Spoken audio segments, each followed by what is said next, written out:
Hope you're ready for an epic battle, because we're going to be talking about arguably the most important virus, and that's human immunodeficiency virus, or HIV. This beast of a virus has a lot of information, and I mentioned epic battle because that's exactly what our scene's going to be. Welcome to the battle against the evil wizard, who has at his side the most powerful immunosuppression cane of all. One cane to rule them all. So just a little backstory as we're drawing out the scene. A century-long battle has raged between the town squires and the evil wizard. The squires were seemingly triumphant, banishing the wizard to prison for what they thought was once and for all. But the wizard wouldn't just give up so quickly. So now this scene is the escape of the wizard from prison and the battle that ensues during this attempted escape. So let's draw our wizard here, who will represent HIV. Notice the big wizard's staff in his hand. It's the ultimate cane, right? Like the name suggests, human immunodeficiency virus will lead to AIDS, acquired immunodeficiency syndrome, which is the quintessential state of being immunocompromised. HIV is a retrovirus, which is a single-stranded RNA-positive virus that gets converted to a DNA intermediate by an accompanying enzyme, reverse transcriptase. Once it becomes DNA, it can get incorporated into the host chromosomes and replicate forever. So despite this extra step, it's still technically a positive sense RNA virus. So take note of the positive sense sun in the background. Also, notice the orange warm hues to remind you that HIV is an RNA virus. Alright, let's talk about some more characteristics of the virus, which will be illustrated with our evil wizard. First, notice that he's wearing a large white robe, which represents that the virus is enveloped. We'll also draw on a unique hat, a wizard's cap, that has two orange dragons on it. The two orange dragons are supposed to represent the diploid nature of the virus. There are two molecules of positive stranded RNA in each virion. That's why there are two dragons that are orange for RNA. Now, when we talk about HIV, there are three very important genes that the virus uses for replication. They're called the ENV, GAG, and POL genes. Each of these has its own purpose, and we're going to illustrate all of them on our wizard. In fact, we've already started to illustrate the GAG gene with the wizard's hat. GAG is a gene that makes the protein P24, which serves as a capsule for the RNA strands. And just like a wizard's hat is cone-shaped, so is the P24 capsule. It actually really does look a lot like a wizard's hat. To help you remember the number 24, we're going to draw on the brim as a sundial. The sundial measures time, and there's 24 hours in a day for P24. The next gene, ENV, is short for envelope, is responsible for making the glycoproteins 41 and 120, which are proteins that serve to form a viral envelope. In fact, ENV makes glycoprotein 160, which then gets cleaved into glycoprotein 41 and 120. If you take out the ones, you're left with 420. In the US, 420 is the unofficial holiday of marijuana smokers, so we thought it'd be fitting to put this on a pipe. I mean, all wizards need pipes, right? Since this is associated with the ENV protein, we'll have some of the pipes sticking out of his robe, too. So GP41 is the transmembrane protein in the envelope. So we have 41 on the stem of the pipe, the part that goes into his mouth. It's also on the end that sticks in his coat pocket. GP120 is the outer glycoprotein that will eventually come into contact with the host receptors. So we've made the 120 portion of the pipe, the bowl, the part that's sticking out away from the wizard.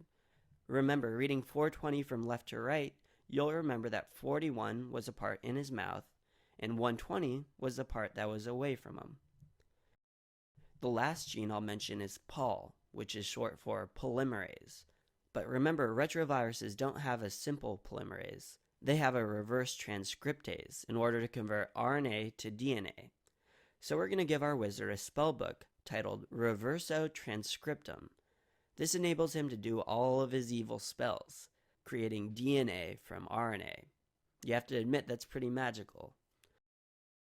So we have POL for polymerase, meaning the reverse transcriptome, ENV for envelope, so we have the 420 pipe sticking out of his envelope or robe, And finally, we have GAG, which is the one left over, and it's the capsule for the RNA strands, which is symbolized by his hat's sundial for 24 hours in a day for P24.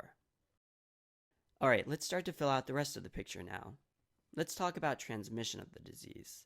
As you know, transmission is primarily through sexual contact, vertical transmission, or through blood, whether that be through IV drug use or needle sticks. Most of these are pretty obvious, but we wanted to remind you that HIV is considered a torch infection as well. So we'll draw in some torches in the hallway.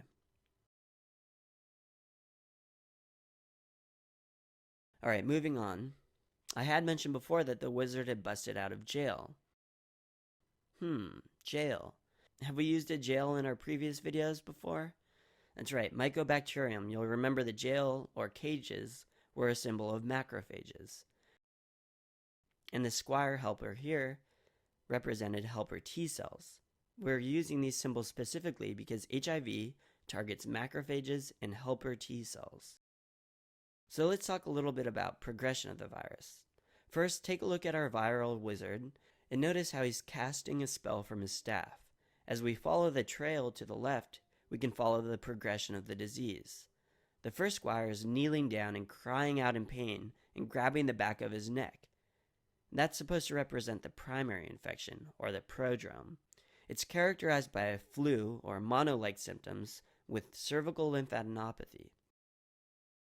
We have him with his mouth open because his tonsils may have become enlarged, and the frills around his neck and waist will represent the lymphadenopathy. He's also red-faced and sweaty to illustrate the fever. This primary infection can last for several weeks, but will eventually get better on its own. Remember that our helper squires are dressed in white because they're white blood cells, and they have the 4-shaped belt buckles and 4 feathers in their cap for CD4 positive. The virus will then enter a clinical latent period, which can last up to 10 years. This is when the virus is replicating in the lymph nodes. Since this is a latent period, we have illustrated the next squire to be sleeping. So what happens after 10 years? Well, this is when there's a steep drop in the CD4 count, and as soon as the CD4 count goes below 200, the disease has progressed to AIDS. Moving past this sleeping guy, the powerful wizard has created a rift in the earth, causing a steep drop-off into a pit with a bunch of squires falling down. There's even a sign here that says, "Watch your step, 200-foot drop," to remind you of the 200 count barrier that differentiates AIDS from HIV. But be careful, AIDS can also be diagnosed even if the CD4 counts are above 200 and there's an AIDS-defining illness present. We aren't going to go into the AIDS-defining illnesses in this video because we've definitely mentioned them in our other videos. However, there is one AIDS-defining illness that is caused directly by HIV, and we'll cover it here. HIV can cause a B-cell lymphoma, and most often, more specifically, it causes a diffuse large B-cell lymphoma. To illustrate this predisposition to cancer, we'll have the wizard conjure up an evil minion, a giant fighting crab. He's slowly marching his way up the hill, where we have a little stronghold of archers trying to take him down. Remember that the archers were our symbol for B cells, as they shoot antibody-like arrows. The archers are aggregating into a stronghold, like B cells aggregate into a lymphoma. Additionally, the crab is a very large crab to clue you into diffuse large B-cell lymphoma. Alright, let's take a step back and talk about how HIV infects its host.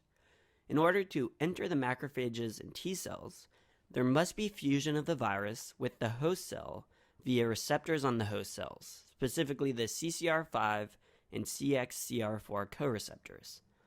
Once the virus binds these receptors, the virus enters, uncoats, undergoes reverse transcriptase, gets incorporated into the host DNA, and can make new virions using the host machinery. So to remember which receptors on the CD4 positive T cells that the virus uses, we're going to add in these banners on the backs of the squires with either this fancy CCR5 or CXCR4 logo on them. See this CCR Roman numeral 5? Notice also how the CCR5 squires are closer to the wizard. This is because in the early stages of HIV infection, the virus uses CCR5 for viral entry, and in later stages, it uses CXCR4. Alright, on to diagnosis and treatment. To test for HIV, a screening test must be done first, and this is done with an ELISA test. The ELISA is looking for antibodies. So, if tested for too early, it may come out to be a false negative, which is why multiple screening tests should be done at different time points out to 6 months after possible exposure. We'll illustrate the ELISA test with this she-elf holding an ELISA shield. The shield has arrows sticking out of it that represents antibodies. A positive ELISA calls for a confirmation test with a Western blot. A Western blot is carried out on gel electrophoresis, so check out this tapestry. Its patterning is meant to look like an actual Western blot. Remember that the ELISA elf is standing in front of and guarding the Western blot tapestry, and you'll remember to screen first with ELISA and then follow up with a Western blot. Once someone is diagnosed with HIV, it's important to measure viral load and CD4 count using PCR. Another small note about testing is that if you're worried about vertical transmission from an HIV-positive mother to a neonate, if you perform either a Western blot or an ELISA on the baby, it'll undoubtedly come back positive. Remember, the mother passes down her antibodies to give the neonate passive immunity while the infant begins to generate their own antibodies. The mother will have anti-HIV antibodies that she'll pass down, causing both the Western blot and the ELISA to be positive. So the way you test a neonate is with HIV RNA and HIV DNA nucleic acid amplification tests, and this looks for the virus itself and not the antibodies. Lastly, I'd like to touch on treatment. I'm sure by now everyone's familiar with antiretroviral therapy, or HAART, which stands for Highly Active Antiretroviral Therapy. Besides knowing the different drug classes, just on a higher level, remember that combination therapy is always better than monotherapy, especially since this cunning viral wizard is prone to mutation and developing resistance. So we're going to illustrate some of our major drug classes here in the back, but we won't go into too much detail about these drugs as that's more appropriate for a pharmacology lecture. First, I'd like to draw the backbone of any HAART therapy, which are the NRTIs, which stands for nucleotide or nucleoside reverse transcriptase inhibitors. We'll illustrate this with this pregnant she-elf swinging this oddly shaped flail around. The flail is shaped the way it is to remind you of the structure of a nucleotide. What these NRTIs do are they pose as a nucleotide, get incorporated into the DNA by the reverse transcriptase, and then halt further elongation. So if you think of the chain of the flail being a normal viral DNA, and the end of it is the NRTI, the spiky nucleotide that inserts itself and halts prolongation. But why is she pregnant? And what does the Z on her chest stand for? Well, the Z stands for ziduvudine, the first antiretroviral approved for use, and it's the best drug to use during pregnancy, during labor, and also postpartum to reduce the transmission of the virus to the baby. It's been shown to reduce the risk of transmission by 2/3. So mothers can start taking the drug at 14 weeks of gestation and take it all the way through 6 weeks postpartum. The next drug class are the NNRTIs, or non-nucleotide reverse transcriptase inhibitors, which we'll illustrate by this he-elf holding a mace without a chain. It's a slightly different shape than the flail and has a slightly different mechanism of action from the NRTIs. It doesn't incorporate itself into the chain like the NRTIs do, but it still has the same end result of inhibiting reverse transcriptase. Overall, to emphasize that these two warriors are anti-reverso transcriptome wizardry, or inhibitors of reverse transcriptase, we'll put both of them on one of the evil wizard's magic reverso transcriptome books. The next drug class are the protease inhibitors, illustrated by this squire in the back trying to pull the sword from the stone. His name is not Arthur, and since he can't pull the sword out, he can't cut things with it, which is exactly the function of a protease, to cleave proteins necessary for viral replication. So this meat-cutting sword, or protease, is inhibited to remind you of protease inhibitors. The last class we'll mention is Maraviroc, or the CCR5 inhibitor. Remember, if CCR5 is the receptor HIV uses to enter cells in the early stages of disease, if it's blocked, the virus can't fuse with the host cells. So Maraviroc will be illustrated by a mare who's rearing up on her hind legs here in the back. See how she's about to crush the squire with the CCR5 banner? Thus, she's a CCR5 blocker, or crusher if you will. That's all we're going to say about the treatment for HIV for now. Remember, we'll go into much more detail later in Sketchy Farm. So just know the general classes and their functions for now. Also, remember there are several different HIV strains out there, so you need to do genotype testing to figure out what combination of therapies is best for them. So, in general though, who should get treatment? Well, the new recommendation is that everyone should get treatment to prevent high viral loads and low CD4 counts. This recommendation is strongest for those with CD4 counts under 350, pregnant women, and those with a high viral load. Alright, that's all we're going to talk about for HIV. We've covered all the high yield points, and we only had to sacrifice 6 or 7 squires, so not too bad. So this is all high yield stuff. So I'd watch it again, and again, and again, and again, and again. Ha ha ha ha.